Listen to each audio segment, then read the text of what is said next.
समस्त संत हरि भक्तन की, श्री वृंदावन धाम की, सद्गुरुदेव भगवान की।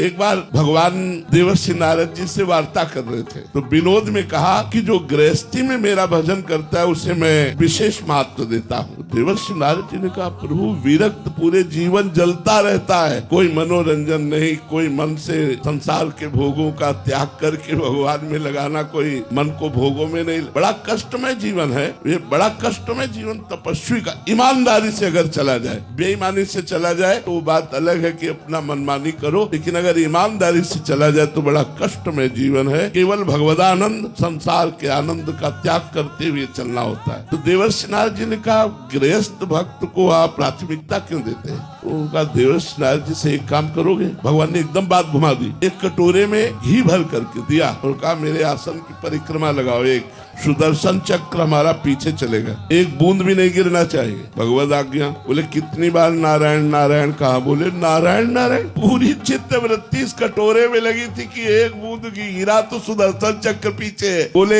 एक कटोरे के घी ने तुम्हारी भगवद स्मृति अपहरण कर ली और उनके लड़का बच्चा रिश्तेदार नातेदार न जाने कितने कार्य, और वो सब कार्य करते हुए यदि मेरा भजन करता है तो वो मेरा सर्वश्रेष्ठ भक्त है। बाबा रहते थे नागा बाबा, वो बच्चों के साथ खेलते रहते थे, ऐसे नंग धड़ंग रहते थे, वो हष्ट पुष्ट शरीर। तो कुछ उद्दंड जवानों ने, मतलब मानसिकता जो उनकी गिरी हुई थी, तो एक वैश्या को तय किया।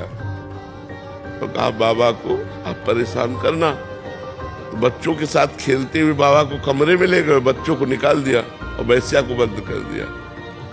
थोड़ी देर में वैश्या की चीखने की आवाज आने लगी, तो दरवाजा खोला गया तो देखा गया पीली वाली ततैया ना सैकड़ों वैश्या के ऊपर चपके, बाबा आई नहीं हुआ। बाबा गांव के किनारे बच्चों के साथ खेल रहे, तो वो दिव्य हो गया ना शरीर। पंचभूत शरीर तो नहीं क्रॉस कर सकता दीवार को, लेकिन दिव्य शरीर क्रॉस करके दीवार से वो बाहर हो गए। और वहां उनकी लीला, वैश्या को सोचना चाहिए था कि हमको तय किया जा रहा है एक संत को गिराने के लिए, तो उसको दंड मिला। सैकड़ों ततैया पीली वाली जो बड़ी होती है वो सब चिपकी, वो चीख रही थी वो। तो जो भजन करते हैं, भजन करते करते उनका शरीर दिव्य हो जाता है। फिर उनके साथ जो भगवान लीला करते हैं वो ये दिखाने के लिए कि मेरे भक्त में इतनी क्षमता, इतनी सामर्थ्य होती है।